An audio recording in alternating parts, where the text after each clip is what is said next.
ചൂട്. ആ വെയിലൊന്ന് ആകെ ഇറങ്ങാമെന്ന് കരുതി. ഈ വേളത്തിൽ ഇനി മഴ പെയ്യില്ലേ?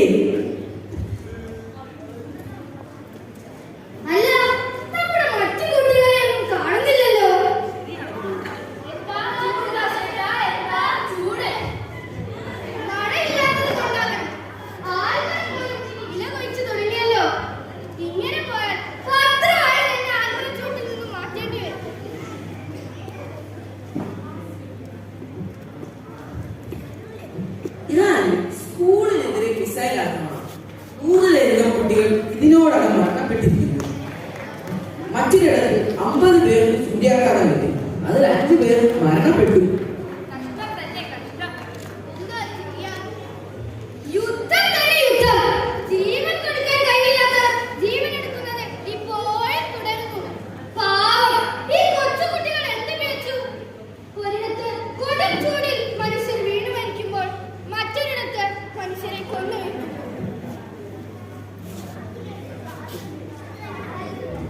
അറിയേണ്ടവരാരും അറിയുന്നില്ല, അറിഞ്ഞാലും അറിഞ്ഞ ഭാവം കാട്ടുന്നില്ല.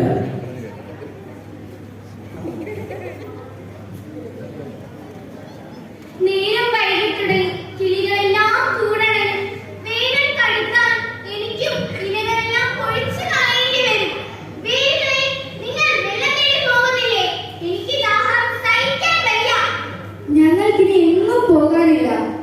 എവിടെയും വെള്ളമില്ല. മഴയാകെ വരണ്ടു. ഞങ്ങൾ വീടുകൾക്ക് ഉണക്ക മണ്ണിലൂടെ സഞ്ചരിക്കാൻ കഴിയില്ലെന്ന് നിനക്കറിയാമല്ലോ. എന്റെ കോലം കണ്ടില്ലേ?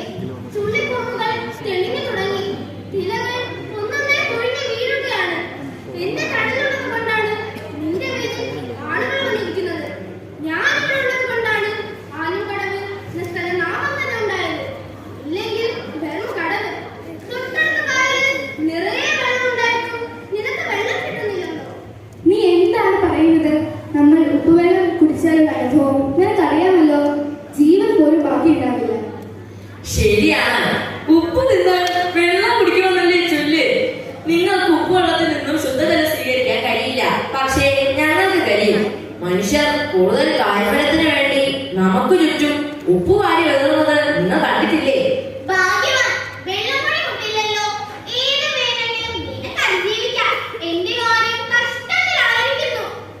സങ്കടപ്പെടണ, വേനൽ മഴ ഉടനുണ്ടാകും. വേനൽ മഴ കാത്തിരിക്കാൻ തുടങ്ങിയിട്ട് മാസങ്ങളായി. മഴ എങ്ങനെ വരും? മനുഷ്യർ കുന്നിടിച്ചും മരം വെട്ടിയും ഭൂമി നിലപ്പാക്കിയില്ലേ? യന്ത്രം കൈകൾ കൊണ്ട് കൂറ്റൻ മലകളെ പോലും നിലപ്പാക്കിയില്ലേ? ഞാൻ ഇവിടെ നിന്ന് കണ്ട പല മലകളും നിന്നിടങ്ങൾ ഇന്ന് കൂറ്റൻ പാറമടങ്ങളായി മാറി. സത്യം, ഒരു ദിവസം ഞാൻ ഉണർന്നു നോക്കുമ്പോൾ മൂക്കുന്നി മലയിലെ ഒരു കൂറ്റൻ പാറ തന്നെ മനുഷ്യൻ യന്ത്ര സഹായത്താൽ തുളച്ചു മാറ്റി. പാറയായ പാറയെല്ലാം കടലിലും റോഡ് പണിക്കുമായി പോയി. ശിക്ഷണം പഠിച്ച് പാറ പൊടിയാക്കി മാറ്റി. കിഴക്കൻ കാറ്റിനെ തടഞ്ഞു നിർത്താൻ സഖ്യപ്രവർത്തനത്തിന് കഴിയാതായി. ചുമ്മാതല്ല ഇത്രയും ചൂട് കൂടിയത്. മണ്ണിനടിയിൽ കിടക്കുന്ന എനിക്ക് ഇതൊന്നും കാണാനാകുന്നില്ലെങ്കിലും വരണ്ട മണ്ണിന്റെ ചൂടറിയാൻ കഴിയുന്നുണ്ട്. എന്തു പറഞ്ഞാലും നീ എവിടെ നിന്നെങ്കിലും എനിക്ക് ഇതിൽ വെള്ളം കൊണ്ടുവന്ന് തരണം. ഇല്ലെങ്കിൽ എനിക്ക് ഇതൊക്കെല്ലാം ഒഴിച്ചേ പറ്റൂ. ഞാനും തളർന്നു. പണ്ടടുത്തുള്ള കൂറ്റൻ വാട്ടർ ടാങ്കിൽ നിന്നും വെള്ളം നിറഞ്ഞു തൂവി നെല്ലിമരത്തിനടുത്തെത്തുമ്പോൾ ഞങ്ങൾ അവിടെ നിന്ന് വേനലിൽ വെള്ളം ശേഖരിക്കുമായിരുന്നു. ഇപ്പോൾ ടാങ്കും വറ്റി. എന്റെ തലയോട്ടാണ് മനുഷ്യൻ തീരെ എനിക്ക് ചുറ്റും വന്നിരിക്കുന്നത്. നിനക്ക് മണ്ണിനടിയിൽ കിടന്നാൽ മതിയല്ലോ. ഇലകൾ കൊഴിഞ്ഞുടങ്ങിയാൽ പിന്നെ എന്റെ ചുവട്ടിലേക്ക് ആരും വരില്ല. സങ്കടപ്പെടേണ്ട, എന്റെ അടുത്ത് വന്നാൽ നിനക്ക് ഞാൻ കരിക്കുവെള്ളം തരാം. എന്തായാലും നീ കൂടുതൽ ആഴത്തിലോട്ടിറങ്ങി വെള്ളം നേടാൻ ശ്രമിക്കുക, അല്ലെങ്കിൽ എന്റെ കൂട്ടുകാരന്റെ അവസ്ഥ.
ഒരാഴ്ചയ്ക്ക് ശേഷം.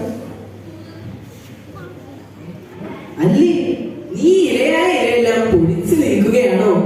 അങ്ങ് അവിടെ ഗ്രന്ഥശാലയ്ക്കകത്ത് ചൂട് കൊണ്ട് ഇരിക്കാൻ വയ്യ.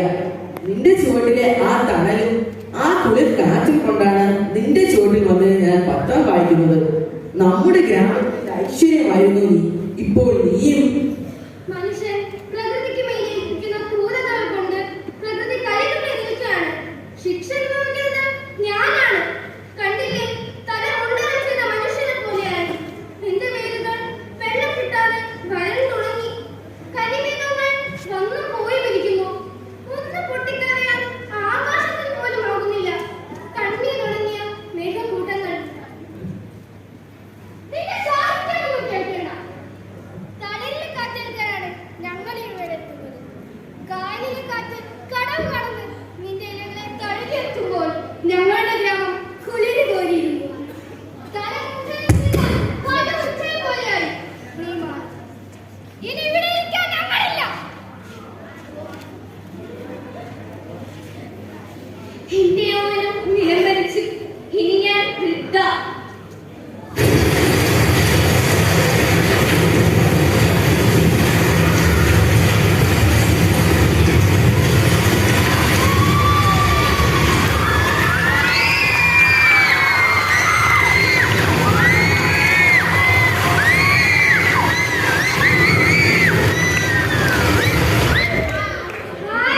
മഴ പെയ്യട്ടെ, കുളിർ.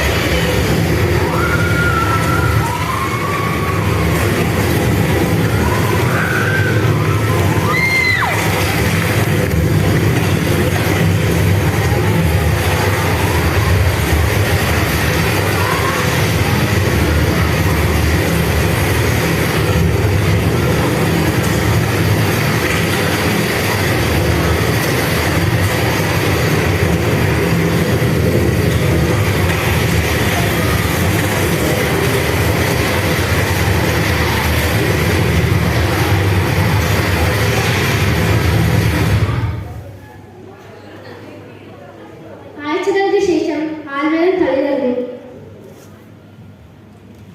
ഹായ്, നമ്മുടെ ആൽമരം വീണ്ടും തലയണിഞ്ഞ് സുന്ദരിയായി. ആ പഴയ തണൽ വീണ്ടും വന്നു. ഇനി നമുക്ക് വായിക്കാം. ഈ ആൽമരത്തിന്റെ കുളിർക്കാറ്റേറ്റ് നാടിന്റെ നന്മകൾ വായിക്കാം. അതിജീവനത്തിന്റെ വാർത്തകൾ വായിക്കാം.